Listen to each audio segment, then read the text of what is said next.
নমস্কার, নিউজ ভ্যানগার্ডের পর্দায় সকলকে স্বাগত। এই মুহূর্তে আপনাদের সাথে আমি রয়েছি শতাব্দী। চোখ রাখবো আজকের গুরুত্বপূর্ণ খবরগুলির দিকে।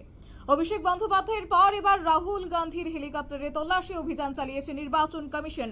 সোমবার সকালেই লোকসভার ভোট প্রচারে নিজ কেন্দ্রে যাচ্ছিলেন রাহুল গান্ধী, আর ঠিক তার আগে এবার তামিলনাড়ুতে তার হেলিকপ্টারে নির্বাচন কমিশনের আধিকারিকরা তল্লাশি জারি রেখেছে। তবে সেই জায়গায় দাঁড়িয়ে এবার সরাসরি জেনে নেব আমাদের প্রতিনিধির কাছ থেকে গোটা বিষয়। রয়েছে আমাদের প্রতিনিধি সুপ্রীতি মুখার্জি। সুপ্রীতি, লোকসভার ভোট প্রচারে বেরিয়ে রাহুল গান্ধীর হেলিকপ্টারে তল্লাশি চালিয়েছে নির্বাচন কমিশন, কি আপডেট পাচ্ছ তুমি? গতকালকে আমরা একটা ছবি দেখেছিলাম, নিউজ ভ্যানগার্ড সে সম্পর্কিত একেবারে এক্সক্লুসিভ খবর দেখিয়েছিল যে প্রচারে বের হবার ঠিক আগ মুহূর্তে অভিষেক বন্দ্যোপাধ্যায়ের চপারে তল্লাশি চালানো হয় এবং তার ঠিক 24 ঘন্টা একেবারে পেরোতে না পেরোতে আরো একবার আমরা সেই তল্লাশি অভিযান দেখতে পাচ্ছি। এবারে যে তল্লাশি অভিযান, সেক্ষেত্রে কংগ্রেসের নেতা রাহুল গান্ধী, সেই রাহুলের এবার হেলিকপ্টার বা চপারে তল্লাশি চালানো হলো। কার্যত পক্ষে যে খবর আমরা জানতে পেরেছি, দেখো, কংগ্রেসের সাংসদ রাহুল গান্ধীর হেলিকপ্টারে তল্লাশি চালালেন নির্বাচনী আধিকারিকরা।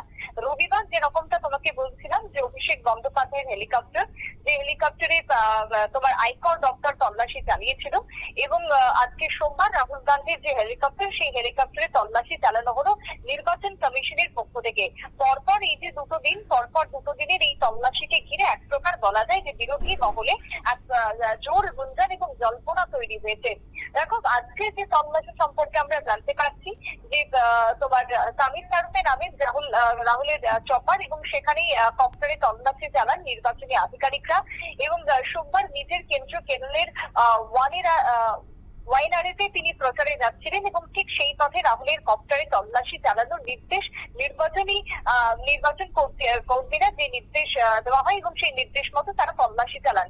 ভোট প্রচারের জন্য কপ্টার ভাড়া নিয়ে থাকেন সমস্ত রাজনৈতিক নেতা নেত্রীরা। যে ছবি আমরা দেখেছি এর পূর্ব, ভীষণই চেনা ছবি। তাই পুলিশ জানিয়েছে যে দলের ভাড়া নেওয়া যে চপার রয়েছে, সেই যে চপারে রাহুল গান্ধী ফ্লাই করছেন, বা রাহুল গান্ধী যে চপারে করে এক জায়গা থেকে অন্য জায়গায় যাচ্ছেন এই মুহূর্তে, সেই চপারের মধ্যে কোনো কিছু রয়েছে কিনা তা নিয়ে খতিয়ে দেখার জন্য এই তল্লাশি। যেমনটা দেখো, গতকালকেও ঠিক একই রকমের আয়কর দপ্তর জানিয়েছিল যে নির্বাচনী ক্ষেত্রে যখন প্রচারে যাওয়া হচ্ছে, তখন কোথাও আর্থিক কিছু লেনদেন চলছে কিনা, বা কোনো সেই জায়গায় নেশা সামগ্রী বা নেশার দ্রব্য রয়েছে কিনা, এই বিষয়ে এক প্রকার খোঁজ খবর নেওয়ার জন্যই কিন্তু বলা যায় তল্লাশি চালানো হয়েছিল। সূত্রের খবরের ভিত্তিতে গতকালকে বেহালার যে ফ্লাইং ক্লাব আমরা রয়েছে জানি, সেই ফ্লাইং ক্লাবে তল্লাশি চালানো হয়। এবারে আজকে ঠিক একইভাবে তামিলনাড়ুতে এই তল্লাশি চালানো হয় রাহুল গান্ধীর কপ্টারে, যাকে কেন্দ্র করে বিরোধী মহলে এই মুহূর্তে শুরু হয়ে গেছে গুঞ্জন।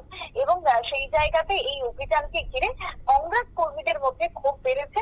খুব স্বাভাবিকভাবে বচসাও লক্ষ্য করা গেছে কংগ্রেস কর্মীদের সঙ্গে নির্বাচনী আধিকারিকদের। একদমই। অসংখ্য ধন্যবাদ সুপ্রীতি তোমাকে।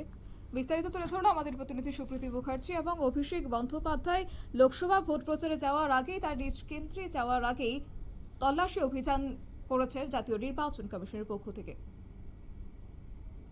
নিয়ে নিচ্ছি ছোট্ট একটি বিজ্ঞাপন বিরতি, সঙ্গে থাকুন।